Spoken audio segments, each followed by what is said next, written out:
I'm Tim Ventura, here with Colonel John Alexander.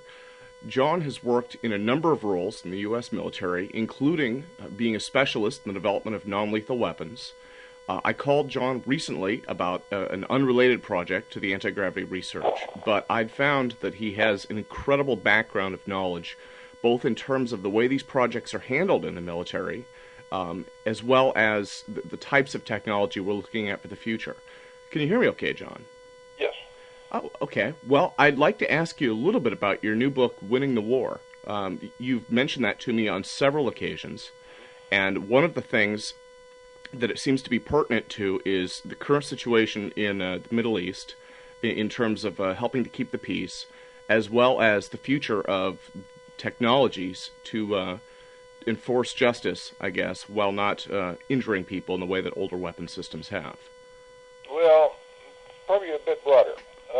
Winning the War addresses several issues. It does run down high technology and weaponry, specifically from non-lethal to hyper-lethal weapons. But areas that may be of direct concern or interest to you, I have a chapter called Six Sigma Solutions. Now, my view is that we could win the war on terror, but we choose not to because we won't. The steps are politically incorrect that we would have to follow.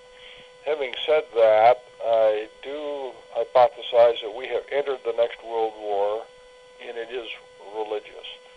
Don't see any easy way out. But I don't think the way out, if there is one, is military. And in Six Sigma Solutions, specifically, I address technology because it says that we have got to get off of petrochemicals as our primary energy source. Definitely. I've seen a number of different solutions proposed, ranging from zero-point energy, free energy, all the way to beta-voltaic stimulated decay nuclear technologies. Many of these are currently in the development stage by various groups, but it doesn't look like anything has really rolled forward yet to displace oil, unfortunately. Yeah, that's unfortunately correct. I believe, have the technology to transition to a hydrogen economy in 2 to 3 decades. And yes, it does take that length of time, and that's basically to replace the infrastructure. And getting the hydrogen necessary is more than a trivial matter. Some people think it's apparently overly abundant, and it certainly is abundant, but using the energy to get it out is non-trivial. But I also address the issues that you've mentioned, specifically looking at high-risk, high-payoff technologies, including zero-point energy as one of them. Another one would be looking at fusion, looking at high-density electromagnetic, what Eric Davis talks about, wormhole engineering, and other renewable sources of energy. But we have just got to shift. Yeah, definitely. I completely agree. And, hopefully the hydrogen work being done by General Motors will pay off eventually in terms of at least consumer automobiles, and I'm sure then military vehicles and industrial shipping, long-haul trucking. But looks like maybe consumer vehicles, just the general soccer mom driving the kids to school thing, will probably be first. Well, the biggest problem is making the decision that we're going to do it, and do that as a concerted effort, not as a fifth wheel. Oh, okay. Well, one of the things that I'd hoped, as I look at it, I've been doing research into a variety of different anti-gravity, field effect propulsion, and some novel aerodynamic systems as well. And a lot of these are based on electromagnetism. And so one of my hopes is that if we're able to move to electric vehicles, it may be a short step from there to powering some of these other technologies. Well, and I think what has to happen and should have happened at this point is to get into concerted funding by the government in these high-risk, high-payoff, because the potential is so great. And it takes a lot of engineering, There's a considerable amount of work to be done, but we certainly have not put the national will behind changing the energy paradigm, and that's just essential because we cannot continue to rely on the Middle East. It's just too unstable. Absolutely. That completely makes sense. Well, with non-lethal weapons development, in the short term at least, do you see that technology moving forward as being a way to give our troops a lot more freedom? Well, I'm certainly an advocate for non-lethal weapons. Recently, the Council on Foreign Relations held the third study. I was on the first one, and in this one they came out with a proposal that said we should move from tens of millions of dollars to hundreds of millions of dollars, which would be another big step forward. By and large, the military has picked what we call the low-hanging fruit. In other words, the beanbag bullets and the low kinetic energy stuff, and they're now bringing in tasers and things like that. But we're now looking at some more esoteric systems that require considerably more research. You may have heard of the area denial system, high-power microwave one, that we're actually going to take from engineering development and send it directly to Iraq. So that should be kind of exciting. Oh, okay. I'd always heard that these systems move forward in time of war, so it makes sense that the development would be expedited. Yeah, well, it was supposed to be 5 years from fielding, but what it means is that they will be taking prototypes over as opposed to completed systems, and there is some risk in that. But I think what this system is going to do, there's something in non-lethal weapons called the rock test, and that's what the troops say, because many of them, the rubber bullets and those sorts of things, have a very limited range. Taser is basically at 21 feet, and what they want to do is have weapons that give them a margin of safety.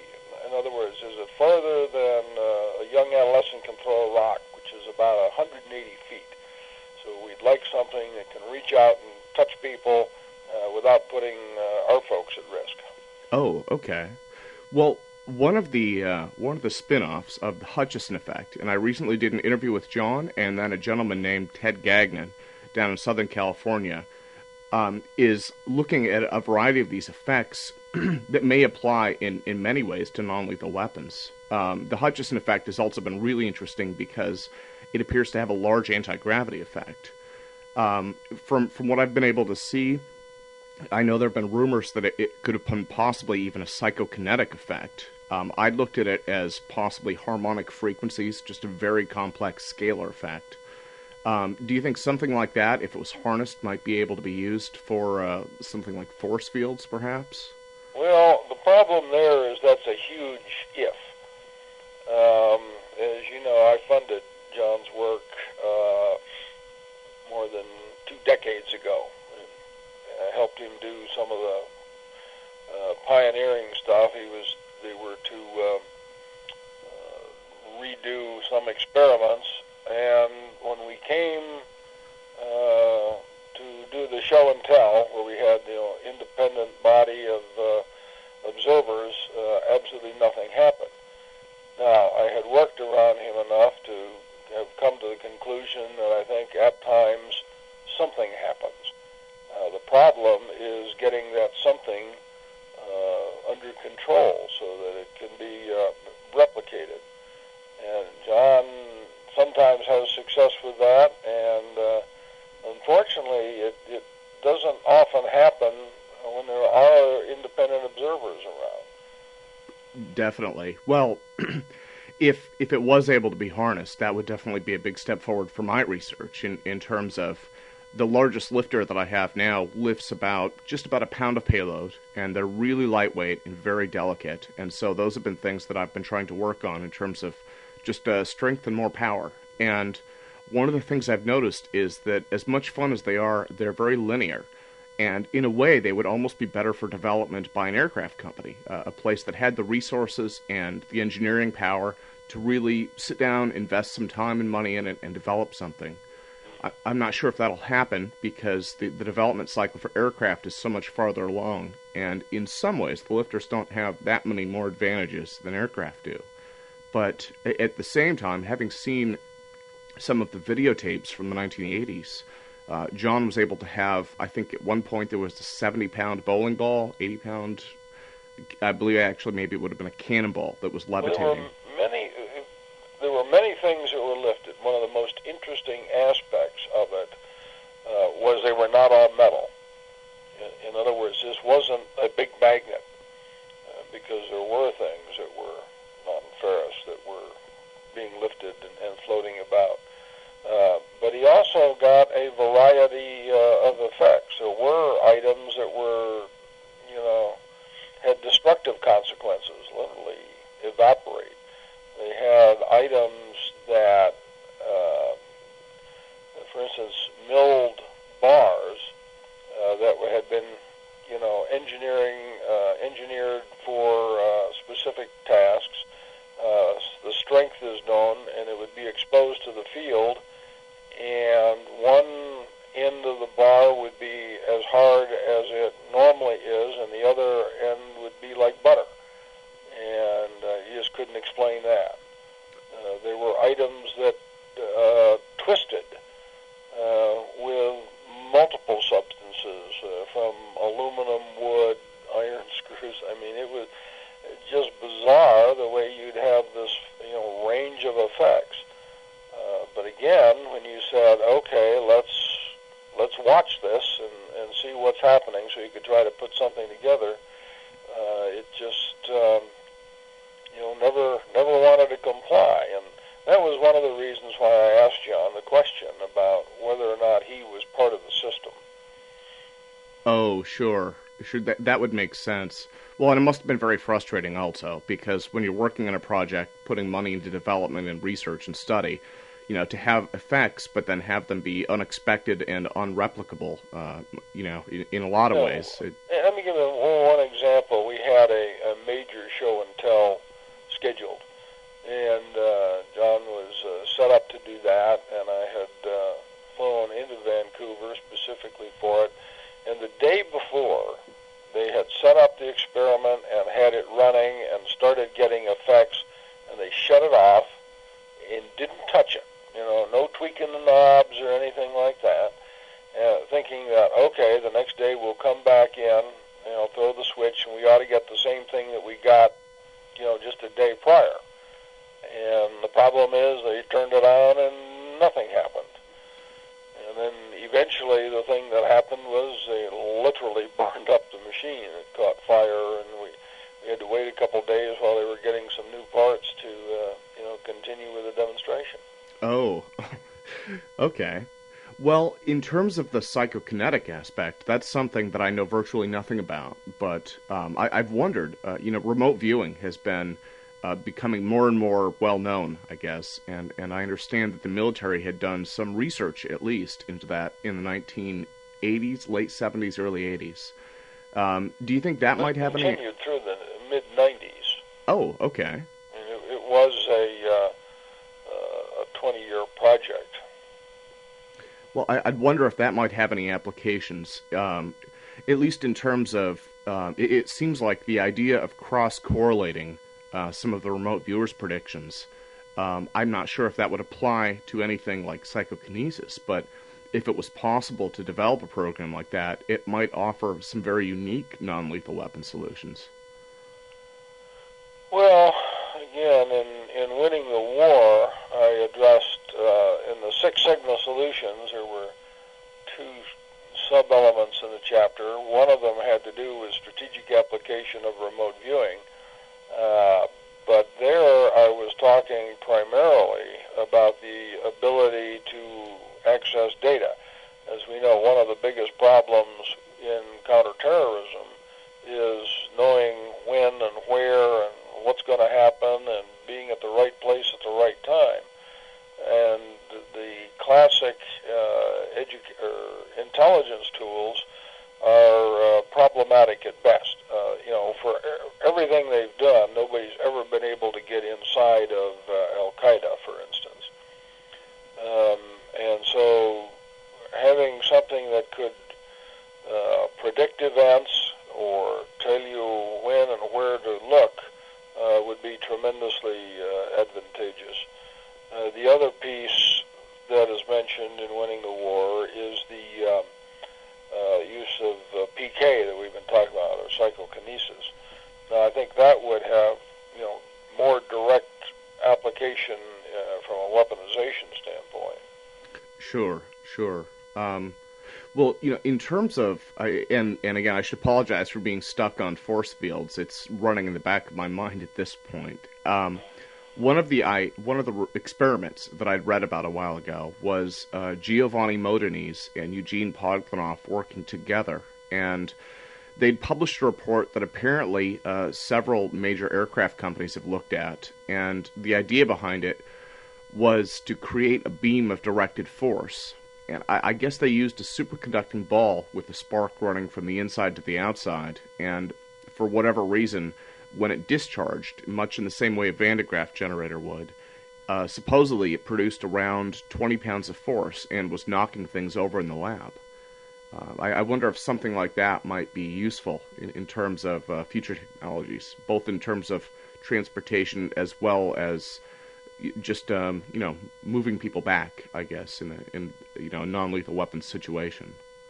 Yeah, well, unfortunately, I am not familiar with the specific report, so I really can't comment on that adequately.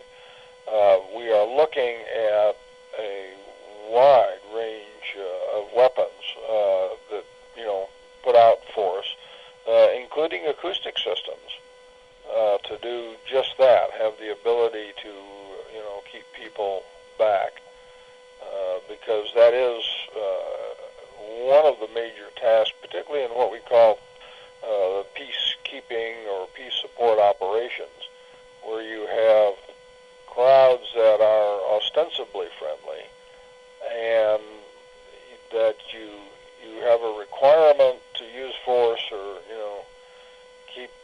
keep things orderly. So you want to use the minimum amount of force necessary, and you just can't do nothing. So, and anything that can project and apply force is probably going to be something that would be worth looking at. Oh, yeah, definitely. This subject is especially important to me at the moment. My brother's actually shipping out to Iraq as soon as he's done in boot camp. So probably in the next 2 months or so, he will be there. I believe he's working with cavalry. So where is he? Well, right now he is at Fort Knox, and he's just in cavalry training school. I asked my son has just completed the infantry training and is in jump school at Fort Benning as we speak. So. Oh, okay. Well, definitely wish him the best from me, because this is a difficult situation over there at best. But now, in terms of things that we're likely to see in the future, do you think that the 20 to 30 year time scale applies to some of the more esoteric technologies, or do you think that the breakthroughs are really hard to predict there? Well, the answer is yes. I mean, it's not a simple question. Predicting breakthroughs is always difficult. Having said that, I think the biggest issue is not so much the breakthrough as it is getting started and convincing the powers that be that they ought to be putting adequate funding. If you don't fund these programs and really get this off the dime, then you're not going to get the breakthroughs at all. So that's why I think the initial issue is to make the decision that we really need to change the energy paradigm and commit the resources necessary to make that happen. Oh, okay.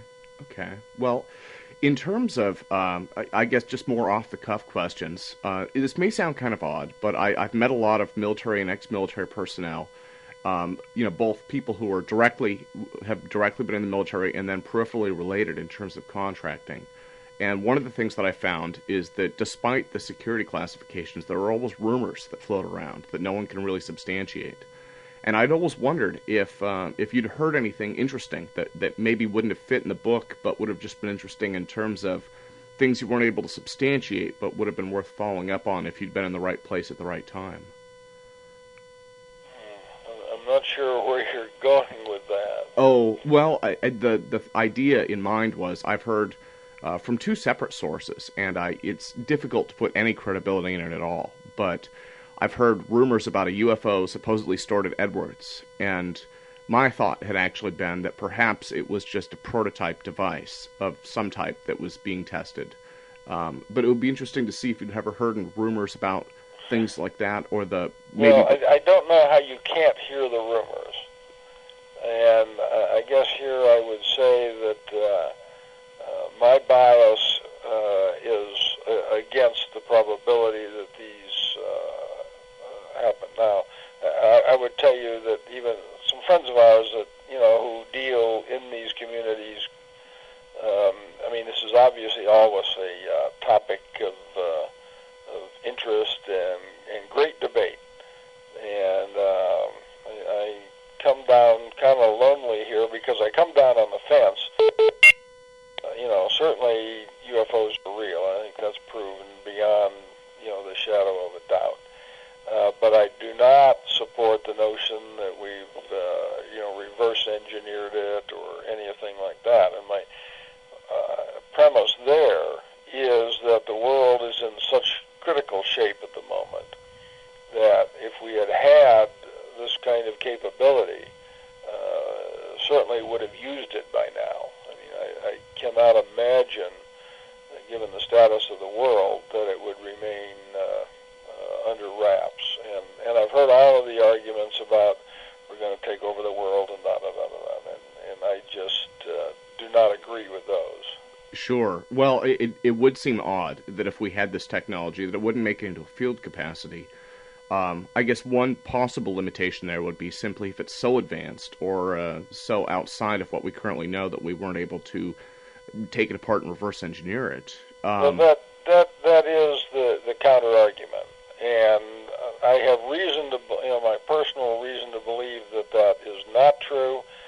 Like I say, having said that, I have a number of friends whom I respect greatly who, serious scientists, who believe that it is accurate. So that's just an area of, that's the only suggestion that would make any sense, because the notion that we had such a system, had reverse engineered it, and for some reason are keeping it secret just does not make sense, in that I think the world is tremendously unstable at the moment, and therefore having something like that, keeping it secret and not used for a potential future gain, would be a very high-risk strategy, because I'm not sure there'll be a future if we don't get some of these things sorted out. Yeah, absolutely. And, just in terms of other new technologies, actually, I'd meant to ask about nanotech, because I think that may become more and more pertinent in terms of developing these next generation, both in terms of non-lethal weapons, and if author Ray Kurzweil is correct, it will kind of reverse engineer everything, all of our current technologies. I was wondering if you had looked into nanotechnology at all, maybe as a 30 to 40 year solution for some of these technological developments. Yeah, well, again, winning the war does address that, and I say that things in the future are going to be, small and smart, and certainly the advances that are taking place in nanotechnology are, among the foremost. But I think some of these you'll see combinations, of course, of classic physics and biology. I think some of the approaches will be in the biological arena. As Benford said, 20th century was the century of physics. The 21st century will be the century of biology. Oh, okay. I've never heard that quote before. before. Nanotech is an essential ingredient in that. Yeah, I was amazed to see the recent information release. I believe the military is working on an exoskeleton to allow soldiers to pack more equipment. That's that's a bit of a sensitive issue with me. More than a decade ago, I was one who went in and briefed the King of the Infantry on a system that is far more advanced than what they're hypothesizing now, let alone working on. I think they've been pretty slow to really focusing on this and making the advances necessary. But, say we're going to go that way, I think is almost certain. Oh, okay. Well, is that something you could talk about a little bit, the system that you'd proposed, or is that still under classification? No, it never was classified. The issue, or the basic concept, was developed by a scientist at Los Alamos. We happen to have called it Pitman, but it was a powered exoskeletal system that you could probably take direct hit from a 50 caliber armor-piercing round, and the entire body was powered up. You had to have assistance in moving through actuators. The long pole in the tent was exactly what we're talking about, is energy, in that in talking to any users, none of them wanted to be tethered. In other words, you could, get a lot of this power out, but you had to plug them into something, and soldiers did not feel comfortable having a cord that went back someplace where you could be unplugged, or the notion of the old knights where you could just tip them over and they can't get up. But given the kinds of threats that we're facing, we think a powered exoskeletal system, they've gone initially to steps in powering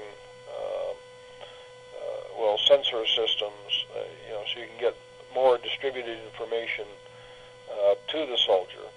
And we had suggested that you might want to start on the other end.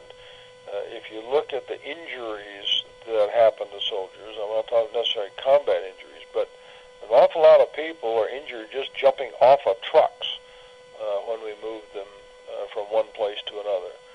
So part of the idea was that we would increase the strength in the lower legs. It also gives them an advantage in individual mobility. Excuse me.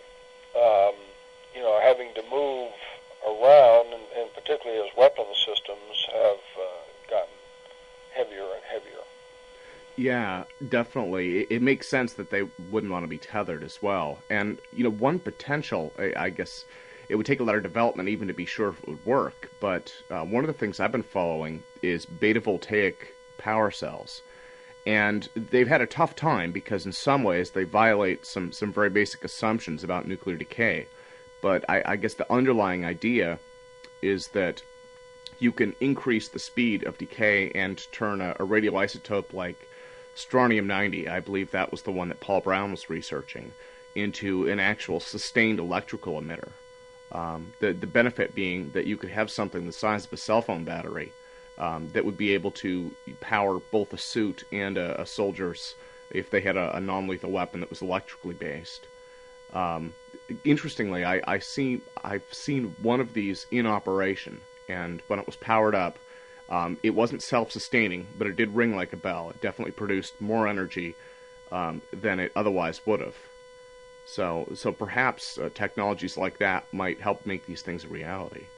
Well, they're certainly looking at a wide range of capabilities because, as we said, for so many things, power is the long pole in the tent. Yeah, definitely. Well, I think we're almost out of time, but again, your book is Winning the War, and I would just like to say thanks for taking the time to discuss this with me. It's been an enlightening experience. Okay, well, good luck. Okay. Well, thanks again. All right. Bye.